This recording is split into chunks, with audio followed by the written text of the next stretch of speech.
एक बार एक आदमी को खाना बनाने में बहुत ही रुचि होती है। वह आदमी अपनी इस कला को बहुत ही आगे तक बढ़ाना चाहता था। इससे वह पैसा भी कमाना चाहता था। तो एक दिन वह व्यक्ति अपने एक शेफ दोस्त से, जो कि बहुत ही बड़े होटल में स्वादिष्ट खाना बनाया करता था, उससे अपने इस टैलेंट के बारे में बात की। उसकी बातों को सुनकर उसका दोस्त कहता है कि अगर ऐसी ही बात है तो तुम किसी छोटे मोटे होटल में, शादी ब्याह में या और किसी फंक्शन में जाकर खाना बनाना शुरू करो, क्योंकि अगर तुम किसी बड़े होटल में काम मांगने जाओगे तो वहाँ के मैनेजर तुम्हें बिना किसी अनुभव के काम पर नहीं रखेंगे।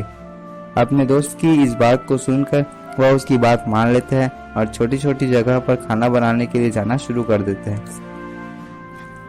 शुरू में उसे थोड़ी बहुत दिक्कतें आती हैं, परंतु वह काम करना नहीं छोड़ता और देखते ही देखते खाना बनाने में बहुत ही माहिर हो जाते हैं।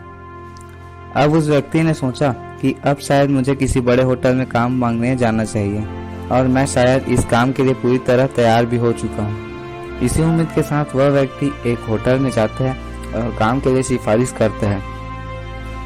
उसके पिछले रिकॉर्ड्स को देखकर उसे काम पर रख भी लिया जाता है। वह व्यक्ति अपनी इस कला से सबका दिल जीत लेते हैं। जो भी कस्टमर उस होटल में आता वह उसकी तारीफ जरूर करता था।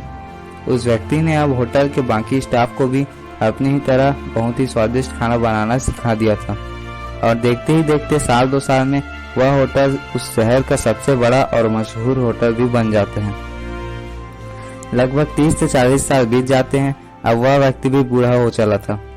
अब होटल के मालिक, मैनेजर और बाकी के स्टाफ ने भी मिलकर यह सोचा कि आखिर उस व्यक्ति ने हमारे होटल के लिए क्या कुछ नहीं किया है और हमारी होटल को कहां से कहां तक पहुंचा दिया है। तो हमारा भी फर्ज बनता है कि अब उसे अपनी बाकी की जिंदगी अपने परिवार के साथ गुजारने देना चाहिए और उसके तथा उसके परिवार का पूरा खर्च होटल देगी। वे सब ऐसा सोचते ही रहते हैं, इस बारे में डिस्कस करते रहते हैं कि अचानक से एक फोन आ जाता है कि हमारे कॉलेज में एनुअल फंक्शन में मुख्य अतिथि के रूप में एक बहुत ही बड़े आर्टिस्ट आ रहे हैं। तो हम चाहते हैं कि आपका होटल यहाँ खाने पीने का प्रबंध करे।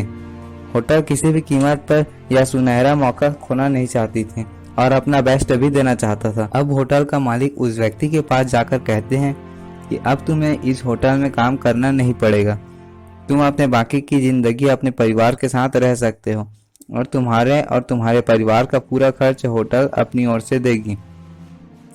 परंतु इससे पहले तुम्हें एक आर्टिस्ट के आने पर एक कॉलेज में खाने पीने का अरेंजमेंट करना होगा। ये बात सुनकर वह व्यक्ति बहुत ही खुश हो जाता है और पूरे दिन अपने बाकी के खुशहाल जीवन की कल्पना करने लगते हैं। अगले दिन वह व्यक्ति खाने पीने का अरेंजमेंट करने के लिए कॉलेज पहुंचता है और खाना बनाते समय भी उसका पूरा ध्यान अपने बाकी की रिटायर्ड लाइफ पर ही होता है और बाकी के स्टाफ को भी उसे देखकर यही लगता है कि आज इसमें पहले जैसा उत्साह नहीं है खाना बनाने को लेकर।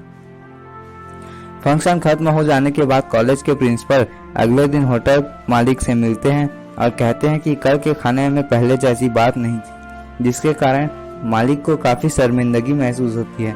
इन सब बातों को सुनकर वह व्यक्ति होटल मालिक से माफी मांगता है और कहता है कि कल मेरा ध्यान खाना बनाने में बिल्कुल भी नहीं था, बल्कि अपनी रिटायर्ड लाइफ की ओर था और अब मैं रिटायर नहीं होना चाहता, बल्कि अपने काम की ओर और ज्यादा सचेत होना चाहता हूँ।